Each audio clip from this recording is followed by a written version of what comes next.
Tant qu'il y aura des arbres. Une série d'histoires d'arbres racontées par des humains pour qui les arbres comptent.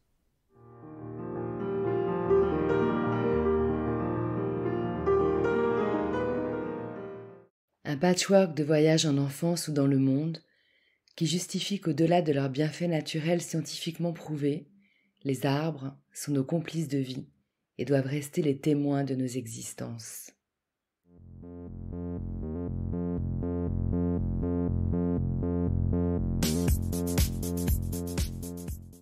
Je suis Nat Gross, fondatrice de Ma Pause Nature. Je guide des bains de forêt et des ateliers végétaux créatifs. J'aime fédérer autour de mes passions et créer du lien.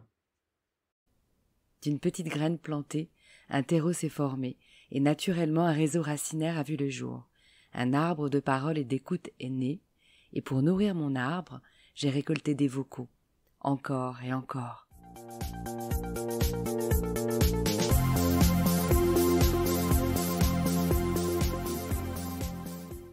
Tant qu'il y aura des arbres, il y aura de la joie. Je suis Elisabeth, je suis née à Marseille où j'ai grandi. J'ai eu un petit moment où j'ai vécu au Congo-Brazzaville, forêt tropicale, tout ça. Ensuite, je suis revenue à Marseille. Après, je me suis installée à Paris où j'ai passé pas mal de temps. Et après Paris, je suis allée vivre en Guyane beaucoup de temps.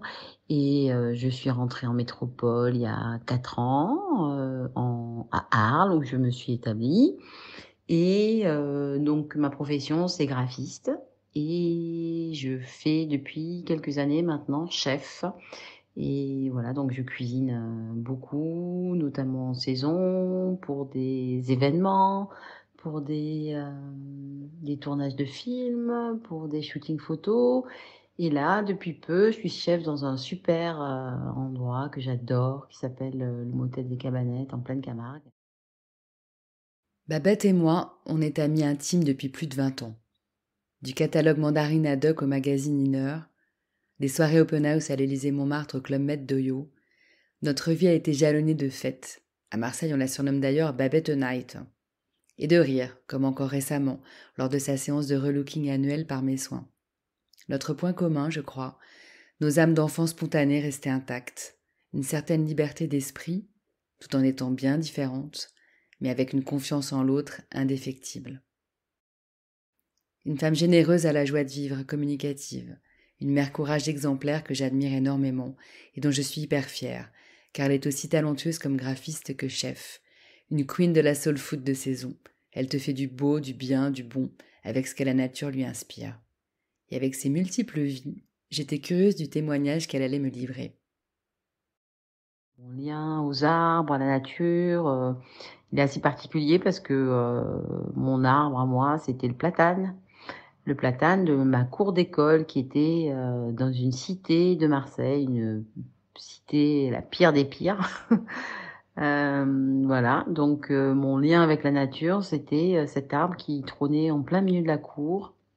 Et pour nous, c'était l'endroit où on se retrouvait pour vivre nos vies d'enfants, imaginer des choses, jouer, se cacher, se faire des bisous, se raconter des histoires. Et c'était notre ami cet arbre, et j'y pense souvent en fait à cet arbre. Et mon rapport à la nature, il est assez particulier parce que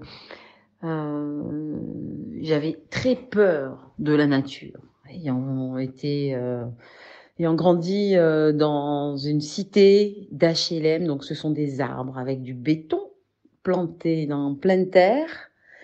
Et je me suis retrouvée à l'âge de 4 ans et demi dans une forêt tropicale avec de vrais arbres, donc avec la nature, les bêtes et les insectes, qui étaient pour moi, ça me faisait peur. Et pour moi de revenir ensuite dans cette cité avec un arbre qui était entouré de béton, me, me rassurer.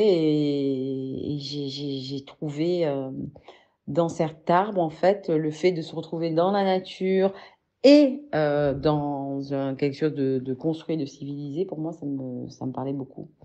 J'ai voulu devenir paysagiste, parce que pour moi, la nature, était importante, mais toujours dans un esprit de nature qui était construite et raisonnée et maîtrisée.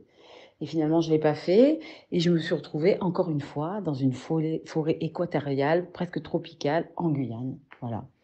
Donc, je ne pourrais pas vous dire que j'ai des arbres qui m'ont marqué autant que mon petit platane entouré de béton et de briques. Mais en tout cas, le fait de se retrouver dans la nature avec tous ces arbres et toute cette vie sauvage m'a apporté pas mal de choses. Et maintenant que je me retrouve à Arles, je peux dire que la nature et les arbres me manquent. Mais je suis gâtée parce que en face de chez moi, avec une merveilleuse vue sur le Rhône et sur l'ancienne ville, il y a, devinez quoi? Des platanes.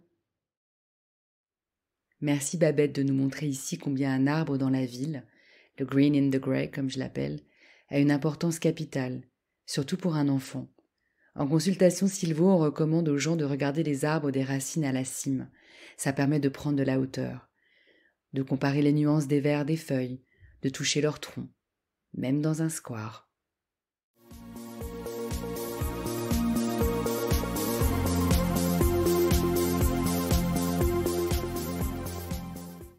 Cet arbre social continuera sa croissance tant qu'il y aura des messages pour l'enrichir et le faire vivre.